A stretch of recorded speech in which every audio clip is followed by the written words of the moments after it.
मंचासीन जयनारायण व्यास विश्वविद्यालय के पूर्व कुलपति इस सत्र की अध्यक्षता कर रहे माननीय लोकेंद्र सिंह जी शेखावत साहब, यूनाइटेड ग्लोबल पीस फाउंडेशन के चेयरमैन मेघराज सिंह जी शेखावत साहब, सरनेम रॉयल यूज करते हैं, अभी वीडियो से पता लगा आपका गांव है। ओंकार सिंह मेमोरियल कॉलेज के प्राचार्य राजेंद्र जी और यूनाइटेड ग्लोबल पीस फाउंडेशन के दोनों निदेशक गण, शायद विक्रांत जी कहीं अभी चले गए हैं, शक्ति सिंह जी विराजे हुए हैं, पूर्व एजुकेशन सेक्रेटरी साहब, प्यारे विद्यार्थियों, अंतर्राष्ट्रीय शिक्षा दिवस पर एक विश्वविद्यालय के प्रांगण में एक एनजीओ, एक फाउंडेशन, एक फिलैंथ्रोपिस्ट के द्वारा संस्थापित संस्था एक ये कार्यक्रम करने जा रही है, ये अपने आप में हमारे लिए विचारोद्वेलक होने के लिए बहुत कुछ कह जाता है।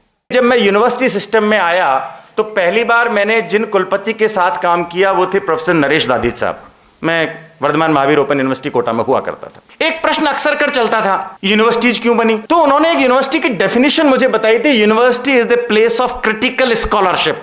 नई नई नौकरी लगी थी, बहुत अच्छे से समझ में नहीं आया, दूसरे दिन फिर धृष्टता की कि सर समझ में नहीं आ रहा ये क्रिटिकल स्कॉलरशिप क्या होती है। तो उन्होंने कहा ये समझ लो हमें सिस्टम को गाली देने की तनख्वाह मिलती है। बहुत बाद में समझ में आया। अभी मैं नीचे बैठा हुआ था, माननीय लोकेंद्र सिंह जी से वो बना मुझे अभी नजर नहीं आ रहे, उन्होंने एक प्रश्न किया, मैं उसी प्रश्न से अपनी बात को प्रारंभ कर रहा हूं, समाप्त वहीं से करूंगा कि हमारे राजाओं का शिक्षा में योगदान क्या था, इस पर कोई काम होना चाहिए। अभिज्ञान शाकुंतलम से एक छोटी छोटी दो घटनाएं लेकर अपनी बात को प्रारंभ करूं। अभिज्ञान शाकुंतलम सामान्यतः कालिदास की एक प्रेम कथा के रूप में संस्कृत के विद्यार्थी पढ़ते हैं, हिंदी अनुवाद पढ़ने का मुझे भी मौका मिला।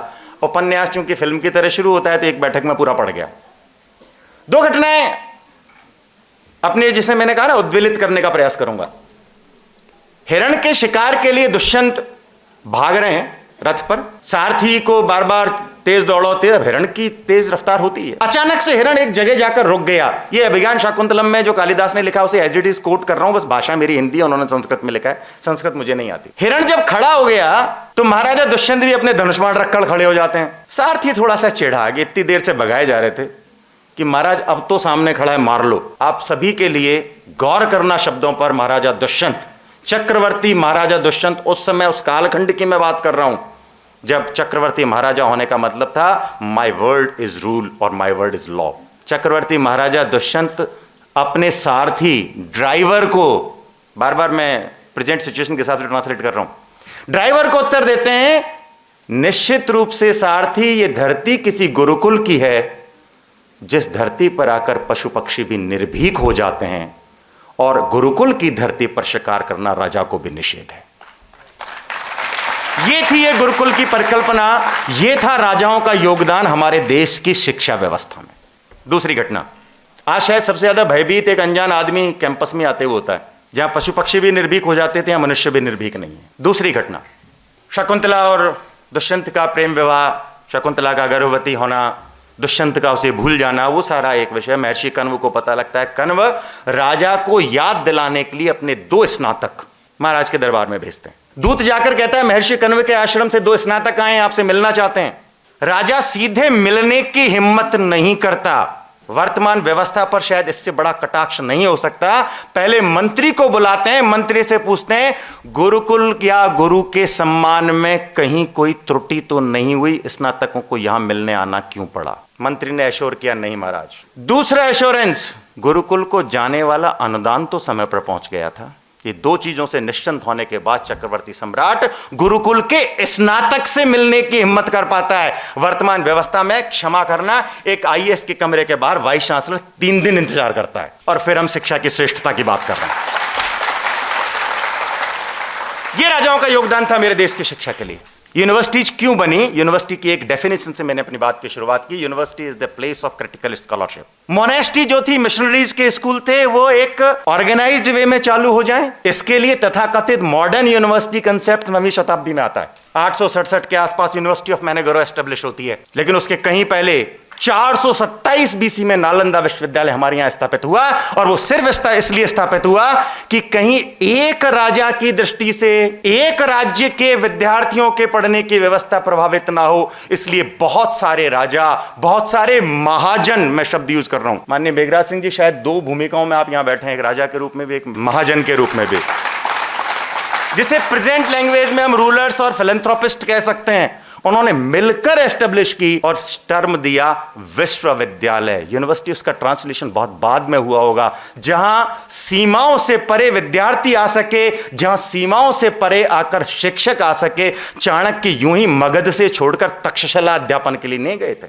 Cross boundaries education for both teacher and student, that is the concept of university, that is the education. आज हम बार बार बात करते हैं शिक्षा कैसी हो, रोजगारोन्मुखी हो। मुझे बड़ी तकलीफ होती है, थोड़ा सा एग्जाम्पल हो सकता है गलत हो जाए, फिर भी शायद यंग माइंड्स तक पहुंचे। गंगानगर शुगर मिल शुगर बनाने के लिए बाई प्रोडक्ट बहुत फेमस है, शराब।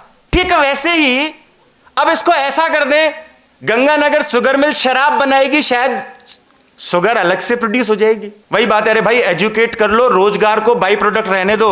हम यदि शिक्षित हो गए, हम यदि काबिल हो गए, हम यदि लायक हो गए, तो रोजगार बाई प्रोडक्ट के रूप में आना चाहिए। रोजगार और शिक्षा में वही होता है कि पहले दिन से प्रेशर होता है, तुझे ये बनना है। और अभी राजेंद्र जी चर्चा कर रहे थे, कितने विद्यार्थी आत्महत्या करते हैं, कितने किस प्रेशर में रहते हैं, कितने उसमें रहते हैं। हमने ट्रेनिंग और एकेडमिक्स को मिक्स कर दिया। आज इंटरनेशनल एजुकेशन डे पर हम सबको सोचने की जरूरत है। और मैं जानबूझकर ये सारी बातें इसलिए बोल रहा हूं कि कुछ पूर्व ब्यूरोक्रेट्स भी बिराजे हुए हैं, कुछ फ्यूचर ब्यूरोक्रेट्स भी हैं। आप सब हो सकता है आगे जाकर उन नीति निर्माताओं में से एक हों। पूर्व मंत्री महोदय चले गए, भावी मंत्री महोदय भी यहां बैठे हुए हैं, इनमें से कुछ भावी मंत्री होंगे। तो मैं चाहता हूं कि मेरी बात वहां तक पहुंचे। एजुकेशन और ट्रेनिंग को हमें सेपरेट रखना पड़ेगा। आज से 30-40 साल पहले तक जाएं, अजमेर का जो एकमात्र गवर्नमेंट बीएड कॉलेज, आप अधिकतर बीएड कॉलेज के विद्यार्थी हैं, है ना, एकमात्र बीएड कॉलेज का नाम है गवर्नमेंट टीटी कॉलेज। वो बीएड कॉलेज नहीं है। कभी गौर किया? नहीं किया, बस यही तो करना था। पहले जो काबिल होता था उसे शिक्षक बना दिया जाता था, फिर ट्रेनिंग करने के लिए, नौकरी करने के बाद व्यक्ति आता था, इसलिए वो टीचर्स ट्रेनिंग है। पहले से तय नहीं था कि मैं कुछ नहीं कर पा रहा, चलो बीएड कर लेता हूं, या मैं एक साइड बाई बीएड करके बैठ जाता हूं, टीचर तो बन ही जाऊंगा। ये कुछ व्यवस्था परक चीजें जिस पर हमें सोचना ही सोचना पड़ेगा। और कहीं ना कहीं इस बात पर शिक्षा को लेकर आना पड़ेगा। क्या शिक्षा वो है जो मुझे ग्रेजुएट बनाती है, जो मुझे पोस्ट ग्रेजुएट बनाती है, जो मुझे पीएचडी की डिग्री देती है, या शिक्षा वो है जो मुझे ये सिखाती है, जो मेरी गीता कहती है, मात्रवत परदारेषु परद्रव्येषु लोष्टवत आत्मवत सर्वभूतेषु यह पश्यन्ति सह पंडिता। यदि हम सब शिक्षित हो गए ना, स्टेट के 3 काम मूलतः गिनाए जाते हैं, पॉलिटिकल साइंस और पब्लिक एडमिनिस्ट्रेशन पढ़ने वाले ध्यान देते होंगे, हेल्थ, सिक्योरिटी एंड एजुकेशन। ये जो 3 चीजें हैं, यहां कहीं ना कहीं यह तय करना पड़ेगा कि उस एजुकेशन की दिशा क्या हो और वो शिक्षा क्या हो। यदि वो शिक्षा मुझे मात्रवत परदारेषु सिखा देती है, पुलिस का 50% काम खत्म, बालिकाओं पर अत्याचार खत्म, हर बालिका में मुझे मेरी मां और बहन नजर आने लगे, क्या वो शिक्षा हम दे पा रहे हैं? यह शिक्षा यदि मुझे परद्रव्येषु लोष्टवत सिखा देती है, शायद ये एसीबी, एंटी करप्शन ब्यूरो और एसीडी और जितनी चीजें सभी खत्म हो जाएं अपने आप में, लेकिन नहीं सिखाती। शिक्षा मुझे स्नातक बनाती है, शिक्षा मुझे पोस्ट ग्रेजुएट बनाती है, शिक्षा मुझे कभी भी आत्मवत सर्वभूतेषु नहीं सिखाती। अंग्रेजी में 2 टर्म है, सिंपैथी और एम्पैथी। उस जैसा महसूस करना, उसके दुख में अपना दुख महसूस करना। और बहुत तल्ख बात कह रहा हूं, यदि आत्मवत सर्वभूतेषु तदनुभूति में सीख जाता कि मेरी बात सुनकर आप कैसा फील कर रहे हैं, आप कैसा फील कर रहे हैं, या आपके दुख में मैं उतना ही दुखी होना सीख जाता, तो अभी 15-20 दिन पहले हुई घटना, एक बुजुर्ग अपनी पेंशन के लिए जोर से कलेक्टर साहब के साथ बोल गए, तो उन्हें 2 दिन जेल में नहीं बिताना पड़ता। अब वो कलेक्टर साहब ज्यादा शिक्षक हैं कि वो बुजुर्ग ज्यादा शिक्षक हैं? बस यही शिक्षा है। यह हमें कहीं ना कहीं सीखना पड़ेगा। मैं उस बुजुर्ग के दुख में दुखी नहीं हुआ, उस बुजुर्ग की क्या तकलीफ है वो मैं आत्मवत सर्वभूतेषु नहीं कर पाता, क्योंकि मेरी शिक्षा मुझे ये नहीं सिखाती। मेरी शिक्षा मुझे सिविल सर्विसेज एग्जाम पास करना तो सिखाती है। ये जो डिफरेंस है, कितनी बार अखबारों में ऐसी खबरें आती हैं कि उनको बैठकर आंखें सुबह सुबह भर जाती हैं कि क्या मैं मेरे शिक्षक का धर्म पूरा निभा रहा हूं। मैं रोज सुबह यूनिवर्सिटी जाता हूं, मैं मेरे बच्चों को पढ़ाता हूं, पर क्या सिर्फ बॉटनी पढ़ा लेने से मेरा काम खत्म हो जाता है? मजबूरी, एजुकेशन सिस्टम और एग्जामिनेशन सिस्टम। अभी सुबह नारायण लाल जी कह रहे थे, 5 प्रश्न जो अच्छे से हल कर लेगा, परसेंटेज तो उसी के बननी है। और जो वो परसेंटेज है, वो गुरुकुल वाला मापदंड खत्म हो गया। कहीं कोई परसेंटेज से शिक्षा क्या विशेषज्ञ नहीं बनता था।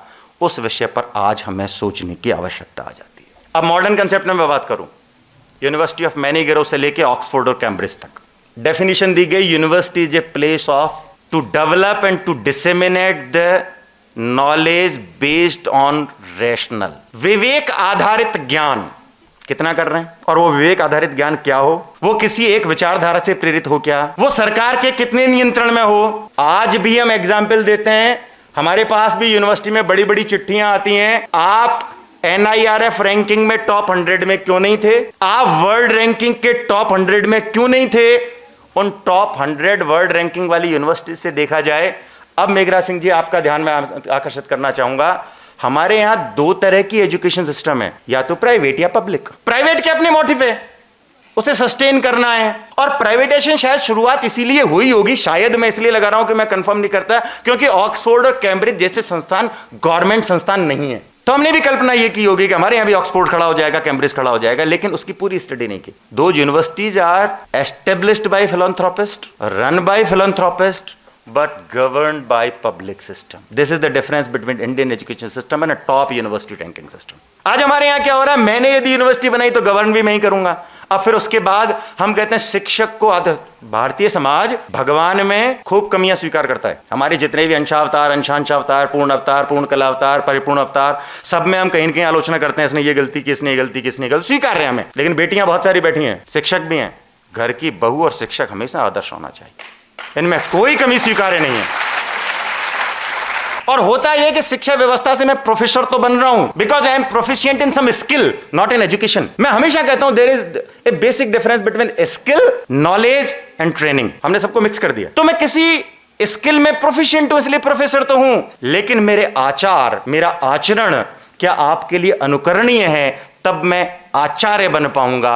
दुर्भाग्य से हमने प्रोफेसर और आचार्य को समानार्थी अनुवाद कर दिया है। समाज मुझसे अपेक्षा वही करेगा, आप तो टीचर थे, आपको तो ये नहीं करना चाहिए था।